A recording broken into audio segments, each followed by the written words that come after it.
Hello, everybody. Welcome to another episode of The Comic Source. This is a Spawn Daily episode. Once again, joined by my pal Blake Whitlow.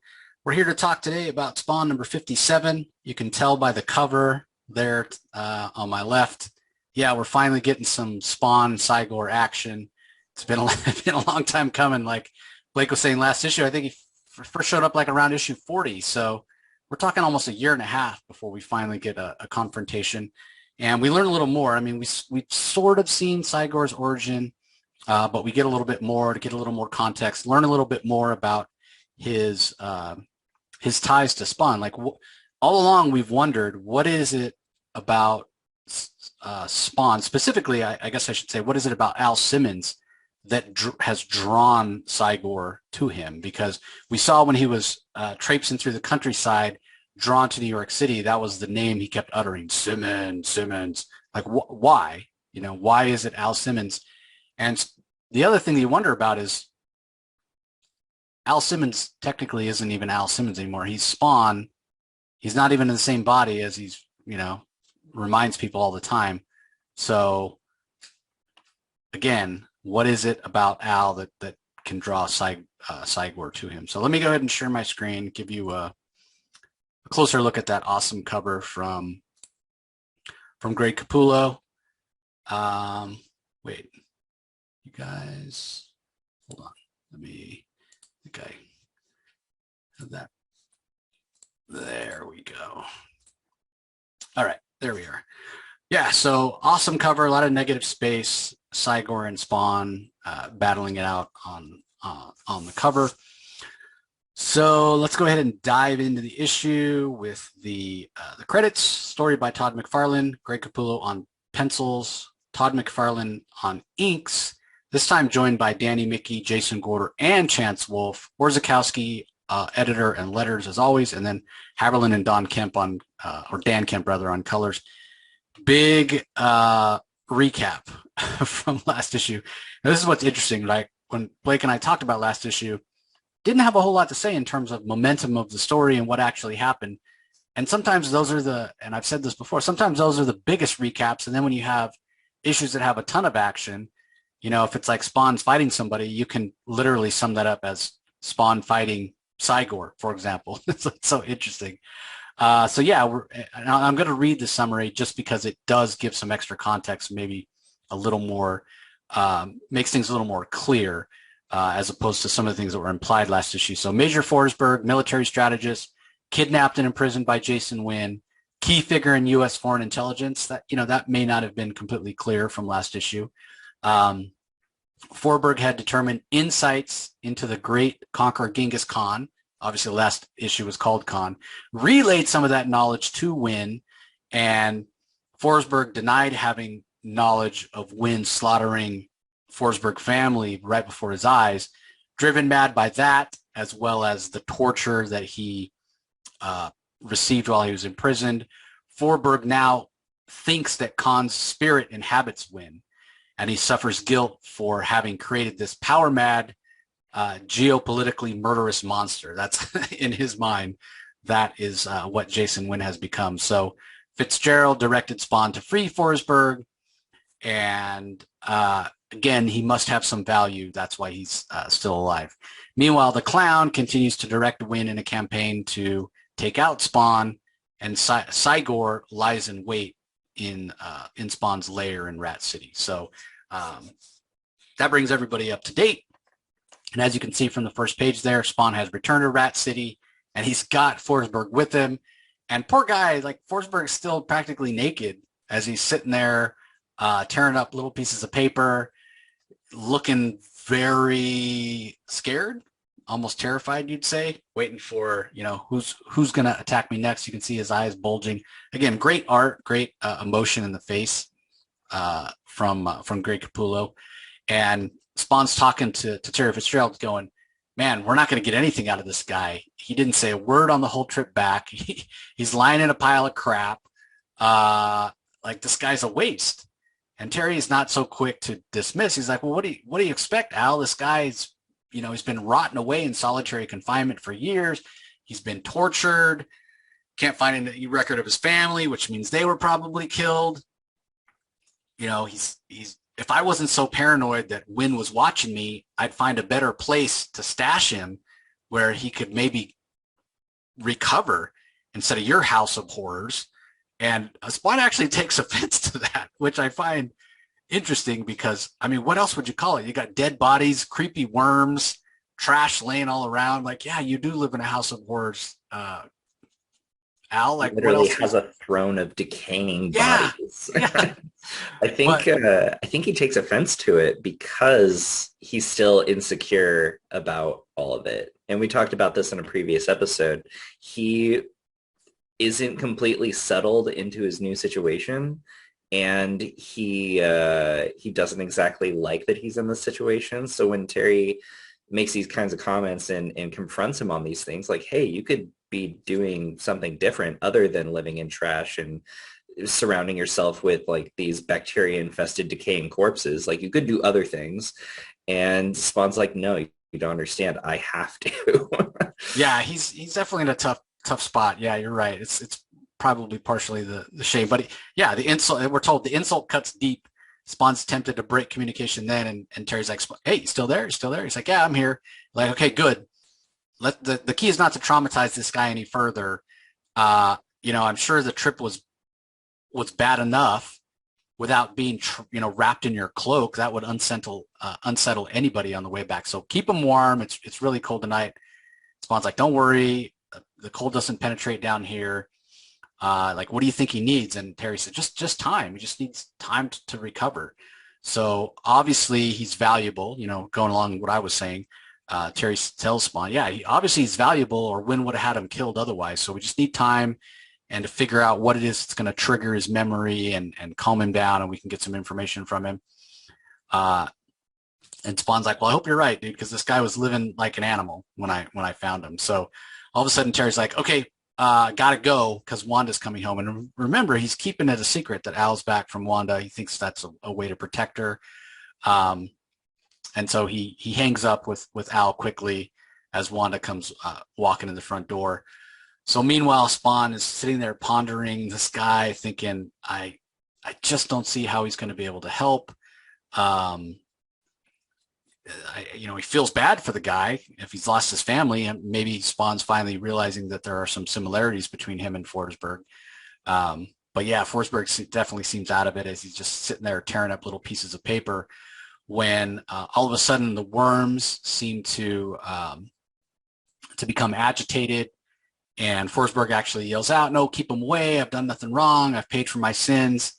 And the reason the worms are going crazy, the reason that Forsberg is kind of agitated is because Cyborg chooses this moment to reveal himself. He comes crashing into the area and attacks Spawn. And I mean, it's hard to overstate how incredible this page is from Greg Capullo. I mean, it's almost like each individual hair on Cyborg has been drawn, or Cy-Gor rather, has been drawn. You have all the detail in Spawn's face, in his cape, in all the bodies that go flying, all the corpses that go flying that were what made up Spawn's throne before Cy-Gor goes barreling into it and everything sort of goes flying. So just an absolute fantastic, really kinetic, and just a really awesome page.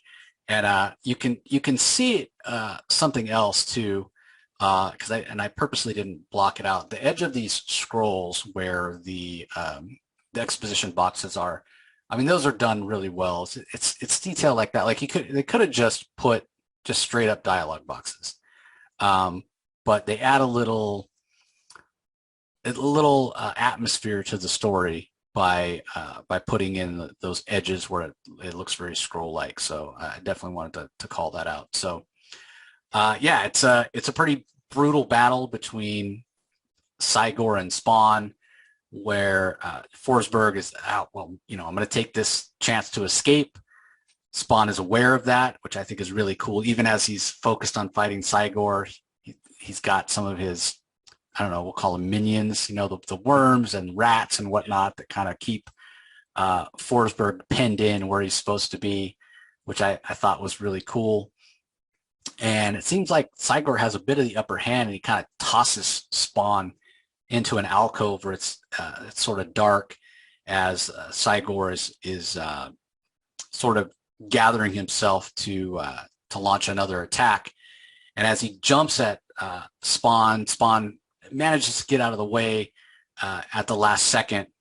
And we're reminded that Cy-Gor traveled over 300 miles, intent on reaching this hellspawn.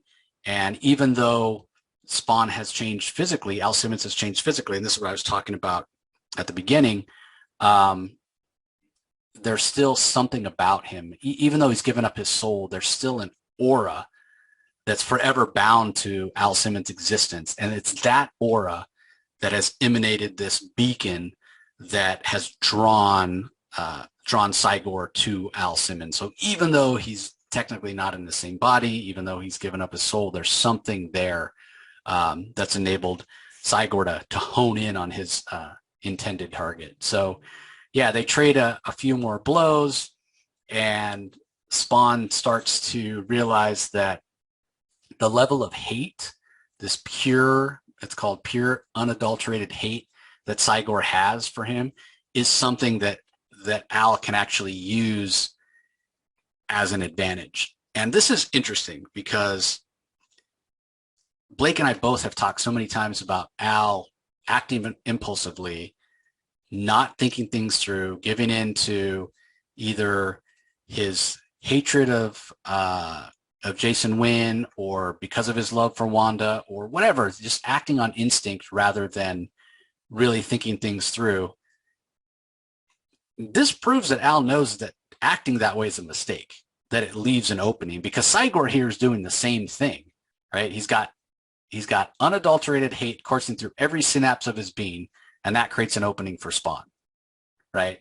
And so Spawn gathers himself. He gathers all these bats into his cloak. You know, we've seen many times, especially when Tony Daniel was drawing, many times the bat as a symbol, much like the worms, much like the rat, as something that Spawn can control, and like an animal or a beast that can help channel the energies of evil from wherever they're being gathered to the symbiote. So as he steps back and waits for Cy-Gor to come to him, he knows that the hate that Cy-Gor feels is a weakness. So Spawn definitely has a plan. And again, really cool page, really cool layout. We see the spikes, we see the eyes, we see the chains, and then all of it brought together there in a great looking page from Capullo. And we're reminded that this kind of strategy, this thinking, and again, it goes against what Spawn does so many times when he acts on instincts, he acts on compulsion. And that's the mistake that Al Simmons has been making. But we're reminded this is why he was selected to become a Hellspawn in the first place. And the way that McFarlane phrases it, it's because his internal wiring was right. The Lords of Hell knew his kind, they knew his value. He knows how to strategize. He knows how to examine and analyze a situation and take advantage of weaknesses that his opponent might have. And that's exactly what he's doing here. He's using the hate that Cy-Gor feels. Cy-Gor is not thinking strategically, and in these first few moments of the fight, Al's figured out already how he's going to beat him.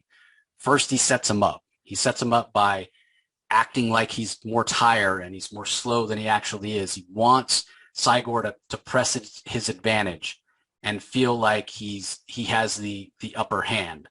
And he's also goading the gorilla to keep attacking, keep pressing the attack, and keep finishing the attack, so that he'll act more like he's in a frenzy without deliberate movements. And once all of that happens, it's going to release more adrenaline, which then will have Cy-Gor thinking even less clearly, and that will give the opportunity for Cy-Gor to attack blindly. And when he does that, we see that Spawn unleashes his plan. The reason he gathered all those bats and all those worms and all those beasts that he can control. You can see it there in the panel from Capullo. He launches all that at Cy-Gor. And all these bats and all these worms and all these rats and all these creatures that Spawn can control, they literally go into every orifice, every hole, every possible place that that Cy-Gor can breathe out of, and they suffocate his prey, and we see him fall to the ground. And I mean, it's not. Don't forget, he's a cybernetic gorilla, so it's not only oxygen and everything else he needs. It's all the technology that this blast of worms and bats and whatnot have also damaged. So he's laying there. He's completely defeated, and Spawn has won the day through intelligent analysis, through that internal wiring we're told about from McFarlane. The whole reason that Al Simmons was chosen in the first place is his ability to fight, and it's not what he's been doing. Like, if this is the way that Al would have fought against Curse and against Malbolgia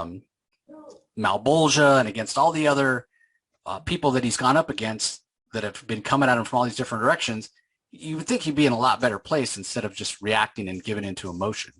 So it's an interesting way to look at it in terms of, yeah, he's doing exactly what he's supposed to do, but it's exactly what he hasn't been doing all along.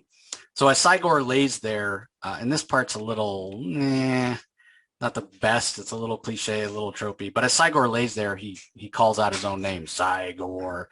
And that somehow magically, miraculously, maybe a little too coincidentally, gets through to Forsberg. He's like, wait, what did you hear you say? And Spawn's like, wait, you can talk?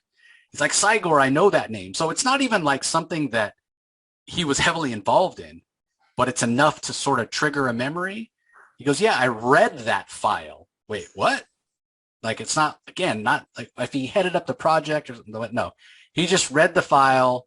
He's like, I didn't even think Winn cared about it. Spawn's like, what are you talking about? Winn cared about what? And so then he goes on to explain that they found out about some military assets overseas that were working on creating the perfect killing machine. And it was this Taiwanese cartel. They'd done this research and development on cyborgs, and Winn decided to take their research and kind of have a shortcut. So he sent Al Simmons to their facility. He's like, yeah, we sent one of our assets there. I think his name was Simmons.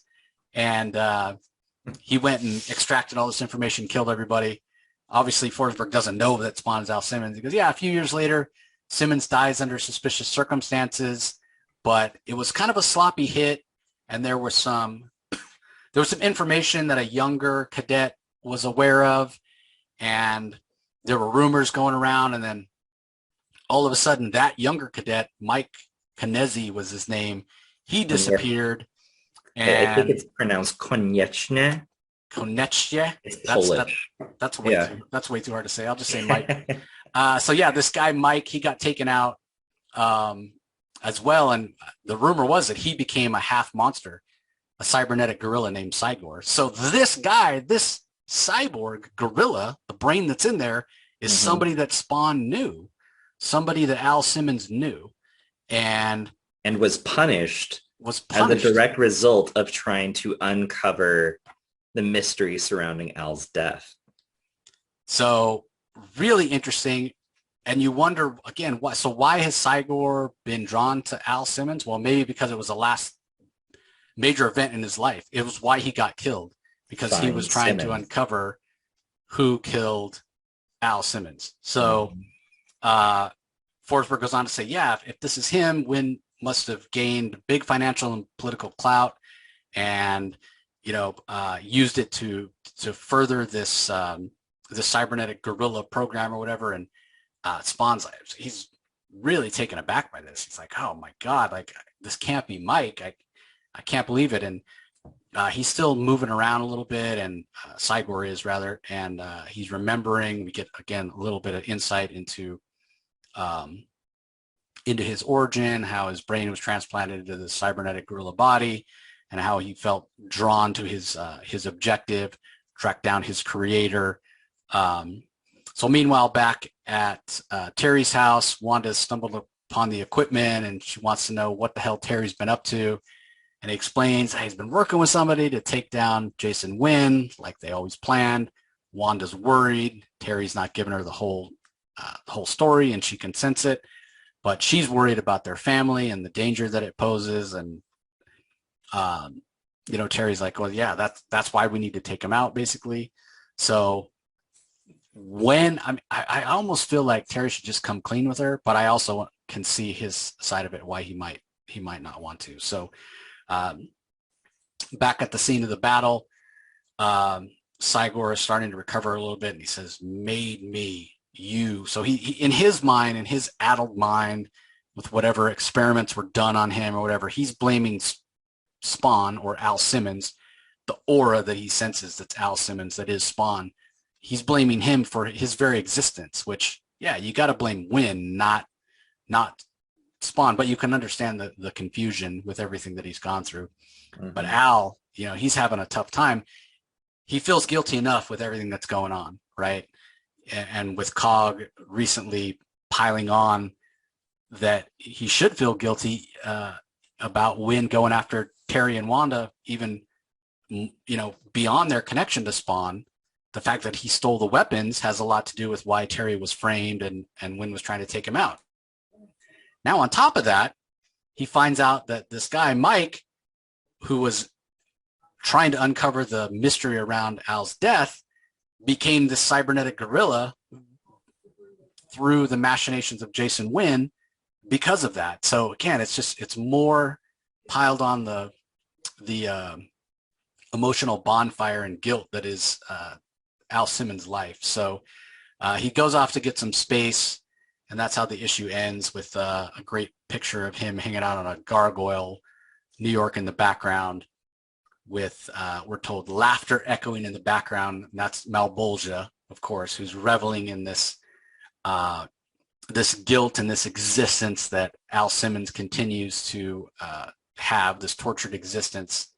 And again, I'll go back to this idea of, look at the way that Al acted earlier when he was fighting Cy-Gor, in terms of how analytical and emotionless he was in making these decisions, and how successful it was in allowing him to defeat Cy-Gor. But then as soon as something personal is revealed, as soon as something that impacts him, he goes back to not thinking rationally, and that pleases Malebolgia. Not to say that he doesn't deserve to have some space, and this is not a tough revelation for him to experience, the fact that, hey, this guy is a cybernetic gorilla, and your death. But again, I mean, it's not like he actively turned this guy into a cybernetic gorilla, but again, he can't help but feel guilty for it. And just the fact that Malebolgia revels in that is proof enough that what Al needs to do is try as much as he can to divorce emotion and impulse from the decision making. That's the only way he's gonna defeat Malebolgia, in my mind. I think you're completely right. That's the state. I mean, Malebolgia has told him to his face, like, I want you to suffer. I want you emotionally confused. I want you psychologically damaged, because the more messed up you are in that sense, the better I can control you, and the better weapon for hell you'll be. And so we've talked about it before, how Al is a little stunted when it comes to his connection to his own emotions, and he has a hard time expressing emotions as an adult. He's had a lot of stuff going on, and he's, we've seen some of his past, how he may have rode the line of potentially being a sociopath, and how he executed his missions. We saw before how he would murder children and old people and women. Like he's a very dark, morally gray character in that regard. So, that's helped shape him into who he is now, and he's wired just the right way. I love the specific wording that they choose. He's wired just the right way to be a tool for hell. And it can be a little conflicting in a way, though, right? Because I mean, you want to say, okay, he's he's wired the right way, and you want him to rely on that wiring. You want him to rely on quote unquote, instinct. But yet what we're talking about here is him setting his emotions aside. So it's almost like, which way is it?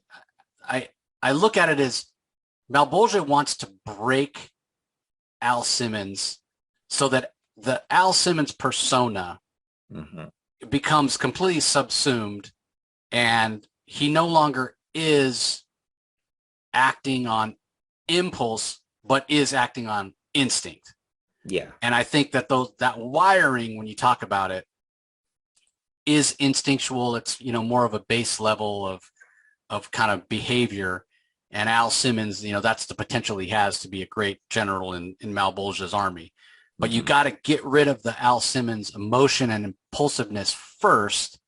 So yeah, you got to, it's interesting. You got to make sure you kind of, talk about it in the right way, because I don't necessarily think that Al Simmons acting on instinct is necessarily a bad thing, because I think, in terms of how it's laid out here, his instinct, his wiring is to act out of an unemotional way and analyze the situation and make the best choices. But when he acts out of emotion and impulse based on those emotions, I think that's when he gets in trouble. And that's what Malbolgia wants, because of those types of decisions and that kind of behavior is what eventually is going to lead to Al Simmons becoming the equivalent of what Forsberg was in that cell. He'll just be completely broken and hidden away and kind of crazy. And all that's left will be this like instinctual killing machine with the power of a hellspawn. That's a really good point. Yeah, I completely agree. He needs to get out of that spot where Malbolgia wants him, where he's emotionally tortured, and, try and, not cut off his emotions necessarily, but don't let his emotions control him. Right. He controls his emotions don't control him, sort of a thing. As soon as he can actually get a hold of that aspect of him, then he can actually, as we see in this issue, he can make a plan. He can see and analyze a situation and flip it to his advantage. But then, as you mentioned before, as soon as an emotional aspect gets involved, he kind of cuts himself off and he goes off, and now he's in a really bad spot mentally.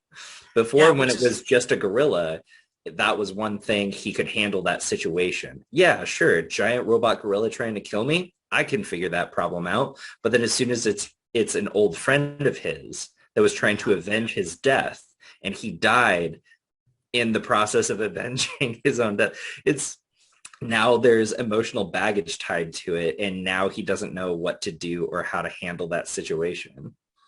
Yeah, and it's the other part that's interesting. Well, first of all, I'll say, in terms of what you're saying about, you got to not act impulsively, because that's what Malbolgia wants you to do. I think in terms of like living your life and making decisions, choosing to do the opposite of what the evil demon wants is probably always the right choice. Yeah. And secondly, what we have talked about so many times with Al, when he was, before he died, before he was murdered, in terms of the impression we get of him being this sort of closed off, hyper masculine guy who's not in touch with his emotions.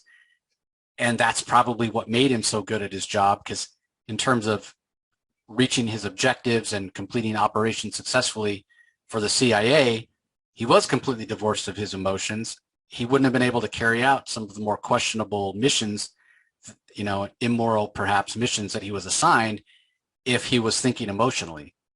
But now you kill him, leave him dead for 5 years, bring him back, and all of a sudden, in a lot of ways, Spawn is completely, and Al Simmons is completely a creature of emotion. How much of it is because he didn't handle his emotions the right way when he was alive? Now he's not alive, and it's like he's cutting loose because he's lashing out. He's in such a terrible position, Again, going back to the idea of the parallels he has with Forsberg.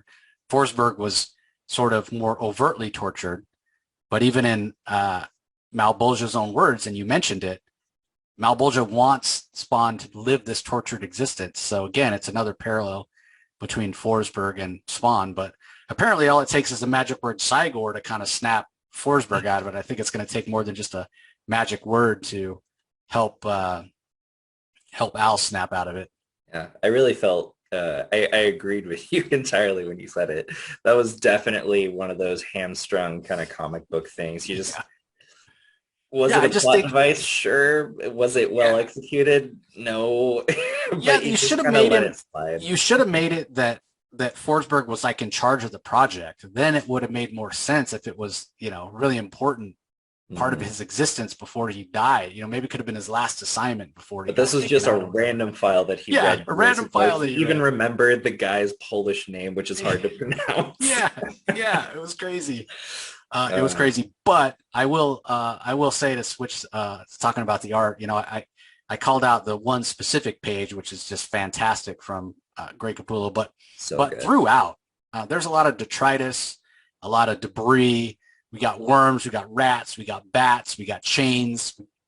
Yeah, I mean, This was an action-packed episode. Like yeah, it's and it really did feel like payoff. Like this was an issue that we knew was coming eventually, and we didn't know what the full impact of it was going to be. There was just a robot gorilla in the middle of nowhere, and then it starts trekking across America to try and find Al Simmons.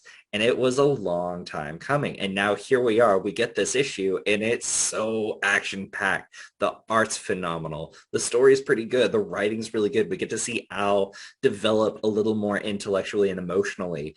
And it's all around a good issue. It was a really solid issue for me. I heard before that initially Todd McFarlane only created Cy-Gor because I guess there's like this trend where comic books in comic creators love to draw gorillas. I don't yeah. know how true that is. It's just like a rumor that I saw floating around the internet that he just wanted to draw a cool looking gorilla, and that he like back and forthed it with Greg Capullo, and then they kind of created him together. But I don't know how true that is. Yeah, I've heard that rumor many. It's like every like you put a monkey in your comic or a gorilla or an ape or something, and its sales always go up. People love monkeys in comics. So yeah, I don't know how much truth there is to that, but Yeah. yeah, fantastic issue. I gotta think, man. Like if this came out, if McFarlane drew this in 1 month, like oh my god, like I bet Greg would even tell you now, like there's no way I could go back at like that was the younger Greg, 20 years ago, younger Greg. Yeah. Like probably was getting 2 hours of sleep a night in order to get this issue out because there's just so much detail in it. Just So much yeah, good work. yeah, fantastic. So all right, well, any last thoughts, Blake, before we wind this one up? No, I'm all good. All right, everybody, we appreciate you joining us as always. Don't forget to give us a follow on social media. Leave some comments if you're checking us out on YouTube. I think next episode I'll do a recap on what we're doing and why. I haven't done it in a few episodes, so we'll let you know. But we appreciate you joining us as always as we celebrate 30 years of Spawn and 30 years of Image Comics with Spawn Daily. So thanks for listening, and we'll talk to you next time. Have a good one. Bye.